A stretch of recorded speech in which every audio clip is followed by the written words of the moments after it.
కోసం వ్యవసాయ భూమి కావాలా? మీకు భూస్వామి అవ్వాలి అని ఉందా? అయితే ఎకరం 15 లక్షల రూపాయల చొప్పున 5 ఎకరా 10 ఎకరా 50 ఎకరా బిట్లు రోడ్డు సౌకర్యంతో కాంటాక్ట్ నిధి ఫార్మ్స్ 6281541619 6281541619.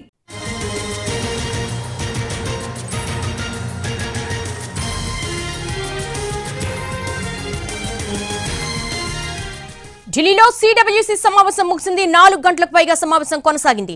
5 రాష్ట్రాల ఎన్నికల ఫలితాలతో పాటు పార్లమెంట్ అంశాలపై చర్చించారు. సార్వత్రిక ఎన్నికలపై చర్చించారు. త్వరలోనే ఎంపీ అభ్యర్థుల్ని ప్రకటిస్తామన్నారు KC Venugopal.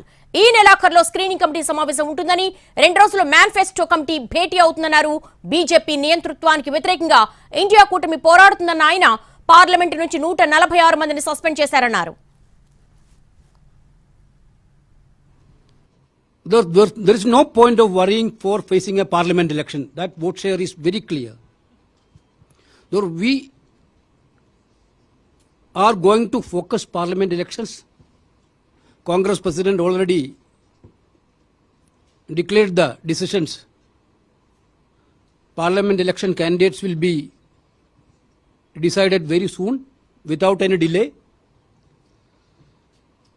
Screening committee is going to be constituted in this month itself. Manifesto committee is going to be constituted within 1 or 2 days. Mood of the country now is against BJP.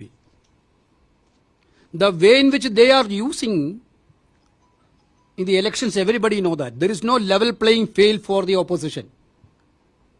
Not only for election, in parliament also. We are ఈ మధ్యనే జరిగిన రాష్ట్రాల్లో results గురించి చర్చ జరిగింది. ఎందుకు విజయం సాధించాం, ఎందుకు కొన్ని చోట్ల ఫెయిల్ అయ్యాం అనే చర్చ చాలా దీర్ఘంగా సాగింది. చాలా అనాలిసిస్లో రాహుల్ గాంధీ గారు చాలా స్పష్టంగా చాలా క్లియర్గా కూడా ఆయన కూడా ఉన్నారు. అయితే దీని మీద ఫోకస్ పెట్టి ఈ మిస్టేక్స్ రిపీట్ అవ్వకూడదు, లేకపోతే విజయానికి ఏం తోడ్పడ్డాయో అవి మనం మళ్ళీ రెప్లికేట్ చేయగలగాలి అనే చర్చ జరిగింది. 2024లో జరిగే లోక్సభ ఎలక్షన్ దృష్టిలో పెట్టుకుని మనం చాలా గట్టిగా పనిచేయాలి, దానికి ఏమేమి చేయాలి అనేది కూడా చర్చ చాలా క్లియర్గా అందరూ పార్టిసిపెంట్స్ అందరూ కూడా చాలా మంచి మంచి సజెషన్స్ ఇచ్చారు. అయితే ప్రజాస్వామ్య విరుద్ధంగా 143 ఎంపీల్ని పార్లమెంట్ నుంచి సస్పెండ్ చేశారో దాన్ని ఖండిస్తూ రెజల్యూషన్ పాస్ చేయడం జరిగింది.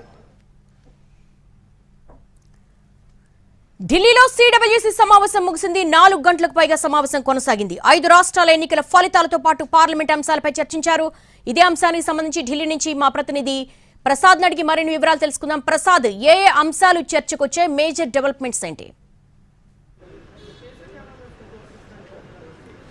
ప్రధానంగా సార్వత్రిక ఎన్నికలకు, అంటే రానున్నటువంటి సార్వత్రిక ఎన్నికల్లో పూర్తి స్థాయిలో పనిచేసి విజయం లక్ష్యంగా పనిచేయాలని ఆ మేరకు సంకల్పం కూడా తీసుకున్నారు ఈ సమావేశంలో. అయితే గత 4 రాష్ట్రాల అసెంబ్లీ ఎన్నికల్లో ఓటమి కొంతమేరకు నిరాశ కల్పించినప్పటికీ కూడా ఓటింగ్ శాతం తగ్గకపోవడంతో అది కొంత ఊరట కలిగించిన అంశంగా ఈ సమావేశం భావించింది. కాబట్టి దాన్ని దృష్టిలో పెట్టుకుని, అదేవిధంగా తెలంగాణలో చాలా సమిష్టిగా అందరూ కూడా పనిచేయటం వల్ల సాధించిన విజయం కూడా, ఆ విజయాన్ని స్ఫూర్తితో దేశవ్యాప్తంగా కూడా పనిచేసినట్లయితే కాంగ్రెస్ పార్టీ విజయం సాధించడం సాధ్యమైనదే అన్న అంశాన్ని కూడా ఈ సమావేశం అభిప్రాయపడింది. ఆ మేరకు పూర్తి స్థాయిలో అందరూ కూడా కష్టపడి సమిష్టిగా పనిచేస్తే వచ్చే సార్వత్రిక లోక్సభ ఎన్నికల్లో మనం విజయం సాధించడానికి ఎక్కువగా అవకాశాలు ఉన్నాయి, ఆ దిశగా పనిచేద్దామని చెప్పి అందరూ కూడా ఒక దృఢ సంకల్పాన్ని తీసుకోవడం జరిగింది. దాంతోపాటు 2వ విడత రాహుల్ గాంధీ భారత జోడో యాత్రకు సంబంధించి కూడా అరుణాచల్ ప్రదేశ్ నుంచి పోర్బందర్ వరకు 2వ విడత ఈ భారత్ జోడో యాత్ర చేయాలన్న ఒక ప్రతిపాదన కూడా చర్చకు వచ్చింది. ఈ సమావేశంలో సిడబ్ల్యూ సభ్యులంతా కూడా తమ అభిప్రాయాలను వ్యక్తం చేశారు. దాన్ని ఆధారం చేసుకుని అధిష్టానం త్వరగా నిర్ణయం తీసుకోవాలని చెప్పి కూడా ఈ సమావేశం భావించి ఆ మేరకు ఆ బాధ్యతను అధిష్టానంకి అప్పచెప్పింది. ఇకపోతే పూర్తి స్థాయిలో ఈ 143 మంది సభ్యుల సస్పెన్షన్పై అందరూ కూడా తమ నిరసనను వ్యక్తం చేశారు.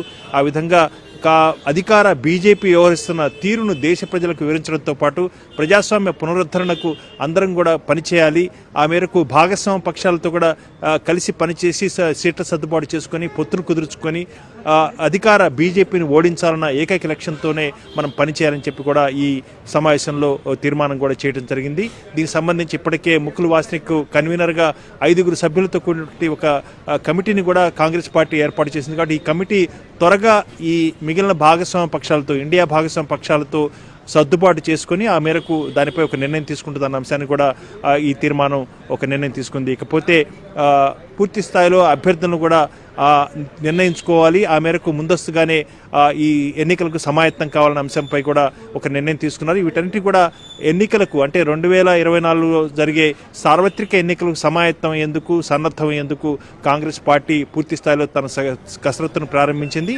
అదేవిధంగా అభ్యర్థుల ఎంపిక, ఇతరత్ర మేనిఫెస్టో లాంటి అంశాలపై కూడా పూర్తి స్థాయిలో చర్చించి ఆ మేరకు కాంగ్రెస్ పార్టీ ఒక కార్యాచరణ ప్రణాళిక కూడా సన్నద్ధం చేయబోతుంది.